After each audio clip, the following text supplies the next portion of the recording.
10 คูณชาวนี่เท่าไรตอนเพียงที่ลาบแบบนี้ถามราคาเลยบาทนี่ อ้าวแทกแล้วต้องอยากฮู้ราคาเลยได้อบาทนะ เสียงเนี่ยต้องรู้จักราคานำได้เนาะ แม่น ประมาณ60,000 อ๋อ ประมาณ คือว่าบ่มีละรอบนี้ ประมาณได้ คือว่าชุดๆแล้วเนาะ60,000อยากว่าสุดๆอยู่เด้อ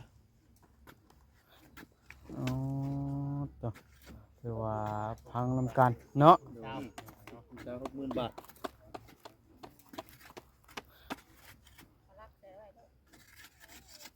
เอามาน้ำบอยตัวน่ะนักที่เราแบกมาเอามาเด้อ เพราะว่าสิแบ่งขายเป็นล็อกไปให้มันสุด เดี๋ยวแบ่งขายเป็นล็อกจนจำหัวพุ่นเลย โอ้โถ ด้วยอยู่น้ำบ้านนี้ในบ้านลองราคาไปเด้อบัดนี้เด้อพังๆนี่มายืนใกล้กับเพิ่นนี่มั้ยกล้องหน่อยดิจับให้รอให้น้องโอยมายืนก็ได้น้องโอยมาพาไป บ่บ่บ่ จะน้อยยังกินขอลองกระยะ ตื่นเต้นน้องเอ๋ย เดี๋ยวสิลองต่อรองราคาเพิ่นเนาะมืดกลางนี่เฮ้ยเนาะไปทางดินเนาะมุกใหญ่มุกกล่องเข้าไป มาสนะ มืดโพดจังหวะหน้าบ้านจิโบโลแล้วให้ทำไมแล้วไม่รู้หลอกยังไงเนาะ เคยรอ เคยรอเป็นยัง เคยหล่ออ้าวตลกแท้ ต่อรองราคาเพิ่นเนาะว่าเพิ่นสิลดให้ลูกให้หลาน ลูกบ้านได้สำใดขนาดนี้เนาะ เอาแบบเป๊ะๆแล้วเนาะ เป๊ะๆโลดบ่ต้องต่อกันหลายเทื่อ อย่าลืมกดติดตามเพื่อเป็นกำลังใจให้ผมด้วยนะครับทุกคนขอบคุณมากๆครับเอาพี่น้องไว้ซึ่งเปิดภาพขึ้นกับตอนแรงเด้อบาทนี่พี่น้องไว้ฮอดวันนัดหมายกันมาเบิ่งที่ดินของหนุ่มโอยพี่น้องกำลังนัดนายบ้านมาเบาเล่าเพิ่นก็มาฮอดจอดถึงแล้ว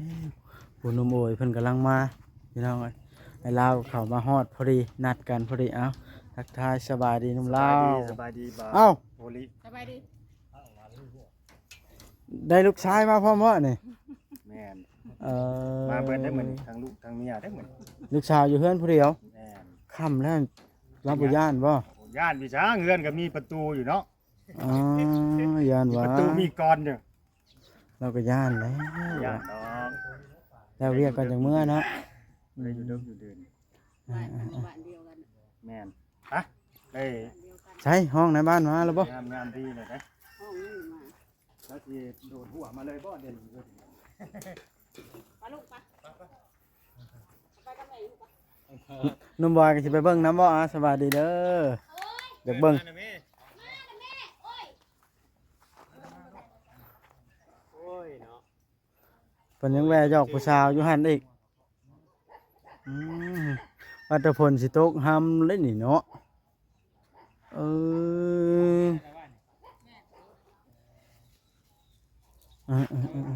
เอ้าผ่านน้ำบ้านมาฮอดแล้ว มาเบิ่งกัน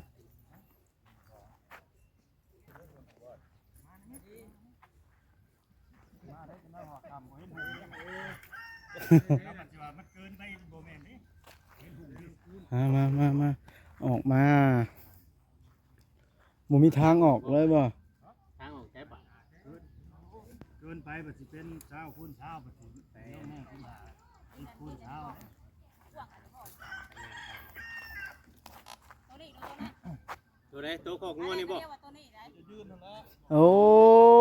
ใส่ ได้แบบปิดหน้าใช่กันเด้ยอันนี้เนาะ วางให้เฮายืนเลยอันนี้ บอลนี่เด้ยเพิ่น นี่บ่ แม่ โอ้เรียกว่าโคก เพิ่นเหยียบน้ำนะครับ พี่น้องวางเป็นแปลนนี่เลย นี่ เด้อพี่น้องเลยเนาะได้เวลาแล้วฮอดเวลาแล้วพักก่อนเนาะ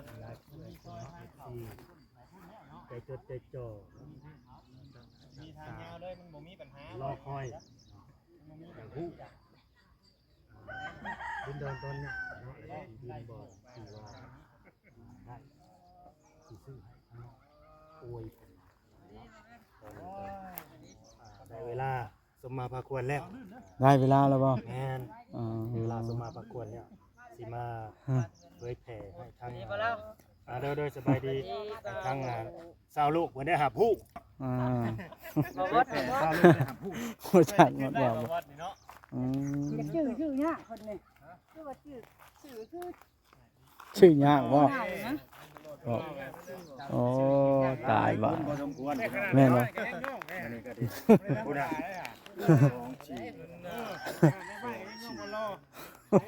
คนเนาะ อ่ะในบ้านเพิ่นเมื่อเอาแมตตารินมาแล้วแมตก็มาแล้ว สบายดีเบิดทุกคนเนาะ อ่าสบายดี แสนเบาเบา โอ้ผ้าพอดีงามเนาะจับนี่เนาะ พอดีบ่แดดฮ้อน แม่ ที่นี่ ผ้า ทำ บร น้อง รยากาศพอดีงามไปหน่อย เป็นสบายดีอย่างแต่ว่าเฮายังเปิด แต่ว่าเวลา ยัง นี่ เปิดกล้อง มื มา อเลย ใส่กล้อง บ้าน ทางในบ้านเพิ่นกำลังมาเฮือนเพิ่นก็อยู่นี่ ทางออกทางเข้าอยู่หั่นเนาะ เพื่อนหลาย แม่ลาย ธรรมศาสตร์กับบ้านกันตรงนี้ บ้าเอาพี่น้องเอ้ยหรือว่านายบ้า เฮา เนาะคือคนเศร้าไห้เศร้าสวนนี่แหละบ่บ้าที่เห็นล่าในกระชูชนขนาดอากามาแต่เรียกหัวบ่จักเบิ่ง ใช้ฮะใช้หนุ่มอันโอ้ยเตรียมลักมาหนุ่มโอ้ยมาซักไว้แหลมลักมา ไปเถอะเด้อก็ โอ้โห รักเฉยๆก็ได้เนาะ แหลมลักแหลมเอาลักน้อยๆมาตอกก่อน ยังบ่สิถูกหมายบ่หมายที่จะไปแขกเต็มทางเลยบ่แขกก็ทางออกมาเลยบ่ โอ้ย นี่สิ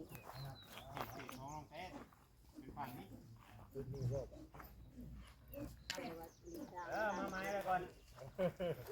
มาไม้ไปก่อน ทางไว้ทางบ่ ใหญ่โพดเห็นว่ากระไดลักกระได ต้องปกติบ่ตัน จำหนึ่งโอ้ตัวหนุ่มโอ้ยเอาลักยักษ์อะลิดิ เป็นดีใจ ไม้ไปก่อนเดี๋ยวมันเหี่ยได้หรอวะ แต่ตัวนี้บ่ น้อยเนาะ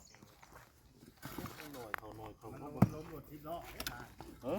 ล้มรถแกให้ชายได้เนาะ 18 ไม่สิยุ่งแท้ทางนั้นไปตู้แก้ว แหกข้างก่อนมา แทงทาง อืม20 เมตรบ่จังหันมา10เอาหน้า10เป็นยาวละ20 ทางนี่จะจงจักแมททาง 4 เมตร 4 เมตร เอาพูดซิ เอามันซื้อดิซื้อบนสุดนะ พี่เอามาพี่โอ้ย นี่บ่ อ้าว สิขาเลย เพิ่นดึงไปพุ่นเพิ่นต้องดึงไปพุ่น 4 เมตร แต่หันเนาะ ทาง4 เมตร ทางนี่พูดเลยต้องพูด คนนี้บ่ ยังเมื่อยอยู่ ค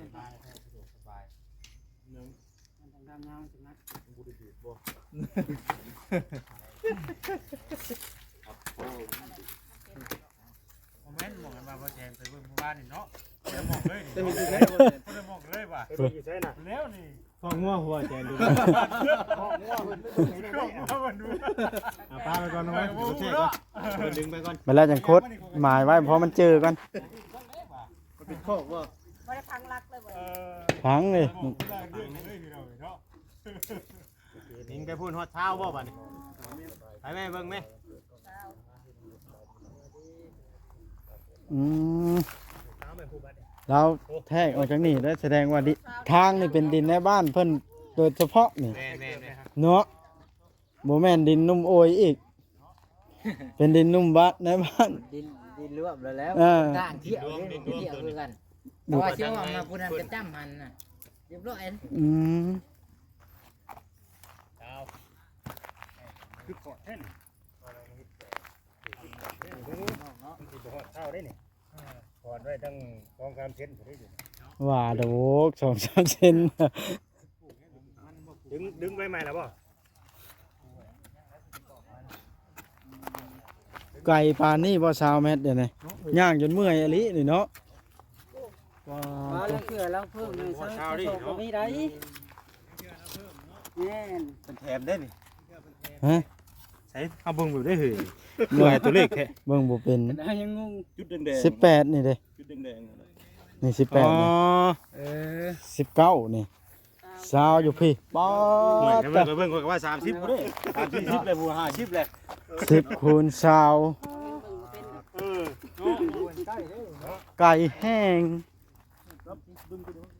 ทางเพิ่นแบบบ่ได้ไล่ให้ครับ ตาตุกเด้อนี่ อืม หน่วยเบิ่งตัวเลขผิดได้เนาะแม่นแต่บ้านเบิ่งตัวเลขผิดเออเบิ่งเลยอันนะขอยันเบิ่งตัวเลขผิดอยู่เนาะขอ40พุ่นได้ ยาว 40พุ่นเด้อย าวแหงเนาะอึ้งบ่โยบเบิ่งชาวโยบ แถมให้ก็มีเนาะแถมให้มันดูเอาจัดไปร้านเอาพอดีเลยเอาหัวเอาพอดีเอาหัวเลยนี่เป็นแถมเลย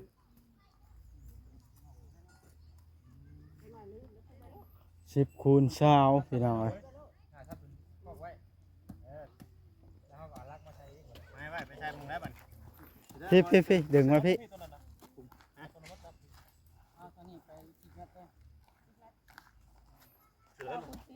นี่คุมนี่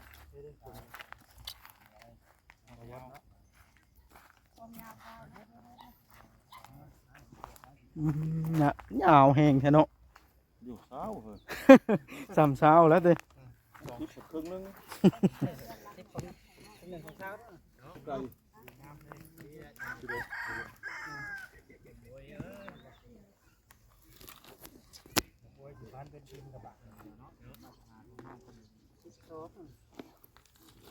ประมาณนี้แหละ ประมาณนี้ แล้วตรงนี้มันติดข้างดำนี่ มึงคนดำมาแล้ว นี่สิบนี่ 10บ่ เด็กๆด้วยฮะไปงาน จริงแล้วโอ้ตัวหลายตึกเลย อันนั้นก็ตอนหนึ่งพอดีทำกันในประจำเนาะเอาไปต่อไปเนี่ยก็พาเพื่อนปะ ถามราคาได้บ่นี่แทกแล้วล่ะ10คูณ20นี่เท่าไหร่ตอนเพียงที่ลาบแบบนี้ ถามราคาเลยบาทเนี่ย อ้าวแทกแล้วต้องอยากฮู้ราคาเลยเด้อบาทนะ แกต้องรู้จักราคานำแน่เนาะ แม่น ประมาณ60,000 อ๋อ ประมาณ60,000 คือว่าบ่มีแล้วรอบนี้ ประมาณได้ คือว่าชุดๆแล้วเนาะ60,000 อยากว่าสุดๆอยู่ด้วย อ๋อตัวคือว่าพังนำกันเนาะ จะ60,000 บาท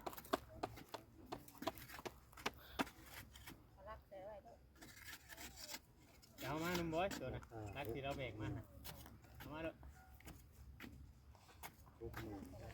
เพราะว่าสิแบ่งขายเป็นล็อกไปให้มันสุด สิแบ่งขายเป็นล็อกจนจำหัวพุ่นเลย โอ้โถ ด้วยอยู่ในบ้านนี้ในบ้านผู้เดียว คอยซื้อแต่ข้าวมันเขาติดสัญญาเสา แขกให้เบิด ไอ้เจนี่ ตอนนั้นยังเป็นดง เจนี่เป็นของใครได้เจเนาะ จะได้ควบกวงเขาได้ประวันจันทร์ให้ลูก อาจารย์ให้ด้วย บ่มีแต่ไปน้ำแล้วทางก่อน ก่อนแล้วทางทั้งนั้นแล้วจัง ไปเดี๋ยวทางไป บ่ ก่อน ให้มันสอกันน้ำทาง แล้วจังว่ากันเนาะ เราจะ ตัว ว่า นี้ กัน ตัวนี้ยังเป็นของเจ้าอยู่ไปนี่ แมน ตัวนี้บางเทื่อเจ้าอาจจะเห็นแล้วไหมเนาะ ก็ว่าอยู่นะ โอ้มันชุดไปพุ่นเลยเด้ แม่ ขออนุญาตเด้อ ของลูกพอโทรอายกล้องเลยจะมาหลาย คนดังเลยเนาะ โอ้ วันนี้เจ้าไปหารักผมมาเปลี่ยนเด้อลุงหมวยเด้อโชคไปก่อนก็ได้ไม่ได้จังไปหารักกลมมาใส่ แรกมันก็ตักง่ายๆเนาะได้เพิ่มได้ ยัดรถแล้วกูติด GPS ออก จะได้หลายวะเนาะมันลอยเงี้ยยับรักไปวะ ต่อพี่น้องไป10 เมตรคูณ20 60,000 ได้รับตลอด ยังไม่ได้ฟังตัวนะ ฟังว่ารถแต่ว่าบ่ให้ลำทางนะพ่อ ฟังเลยน้องโอยฟังได้ใช่ไหม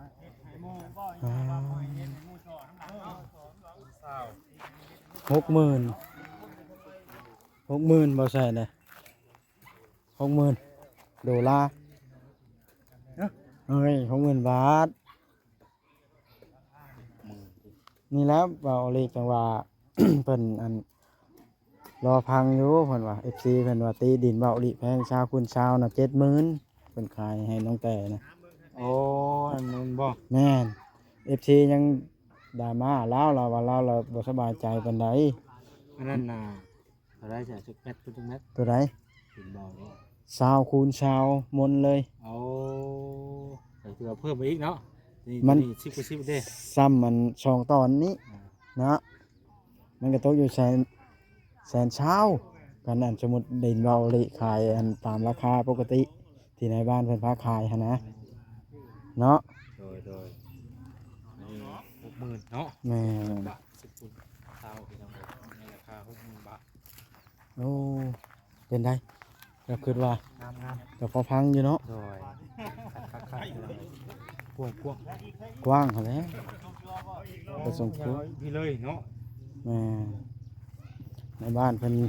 สิขาดมาแล้วว่าอันนั้นคูณซาวว่าซั่น10คูณซาวราคา 60,000 บาท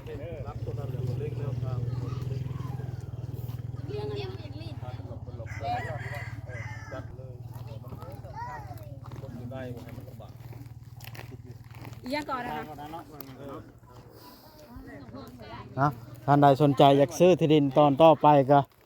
ติดต่อมาพี่น้องเลยเนาะ ถามมึงก่อน ฮะ เก็บไว้ใช้เด้อเจ้า โอ้ยคอยให้หมูมี พัง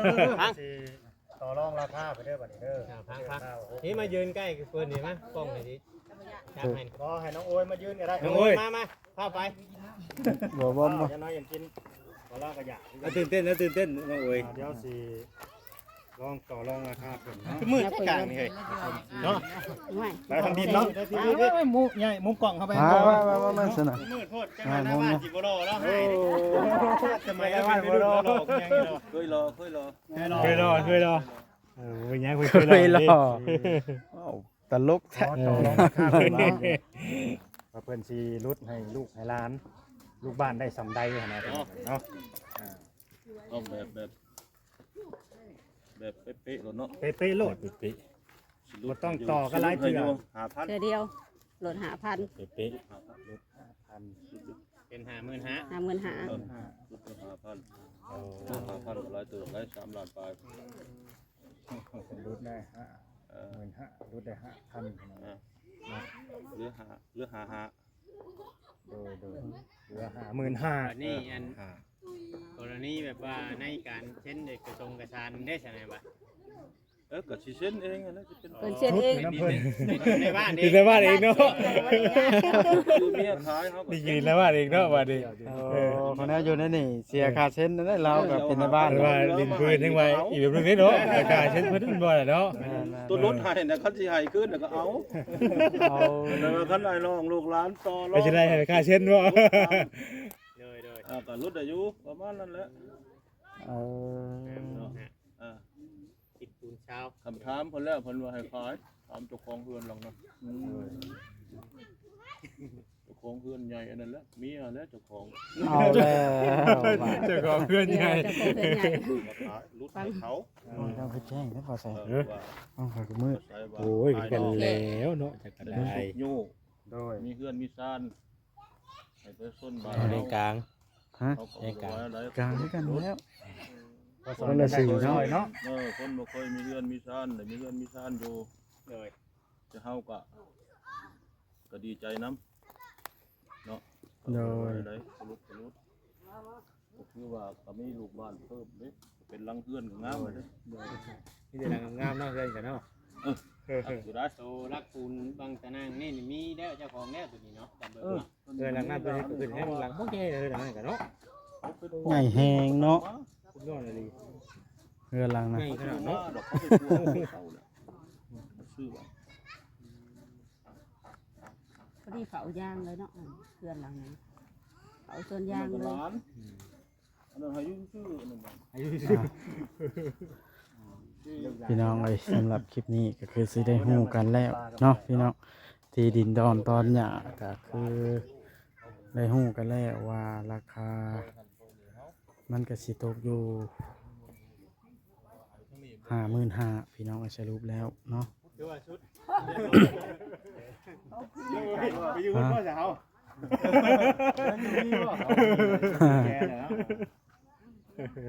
ไปบ่น้องโอยไปอยู่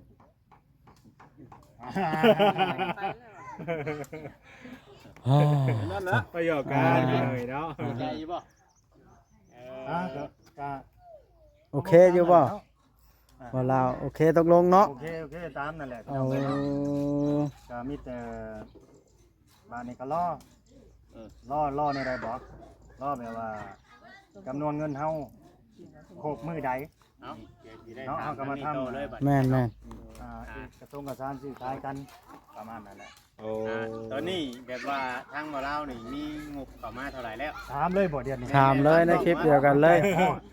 ก็ถามเลยนะ เดี๋ยวจะได้รู้ว่ามีงบเท่าไหร่เนาะ บ่ได้ผู้ใหญ่ FC เพิ่นก็อยากฮู้ๆพร้อมๆกัน เอา เนาะ เข้าไปพูดเลยซะนะ แต่ว่าใจก็ยังบ่ฮู้ได้ดิ อันนั้นแล้วข่อยก็จะพูดใส่ชุดไปจ่ออยู่ พอเลยบ่ได้ว่าได้สินะ นั่นแหละ สิตอบเลยบ่หรือจะเอา EP 1บ่ อีกทีหนึงรุ่นเนาะเนาะอีที่ต่อไปว่าใช่น่ะมันยาวเลยนี่ เนาะมันยาวได้ เออ ก็เป็น EP ต่อไปเป็นหยัง อ้าวไม่ใช่ก็ได้คือกันไปเห็นดีน้ำยุติ เอาให้รุ่นเนาะ ที่นี่เขาให้แปลว่าเฮาซื้อ รุ่นเลยครับว่าแท้เรียบร้อยเลยเนาะ โอเคสนะขอเป็น EP ต่อไป เขาเป็น EP ต่อไปแล้วว่าบ่อยากจะอีก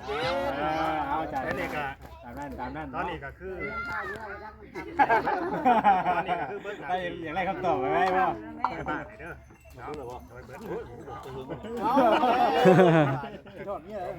โอเคพี่น้องคลิปนี้ก็จบคลิปคำนี้แล้วเนาะสรุปแล้วก็รอเบิ่งใน EP ต่อไปอาสิสัมภาษณ์เบาๆกัน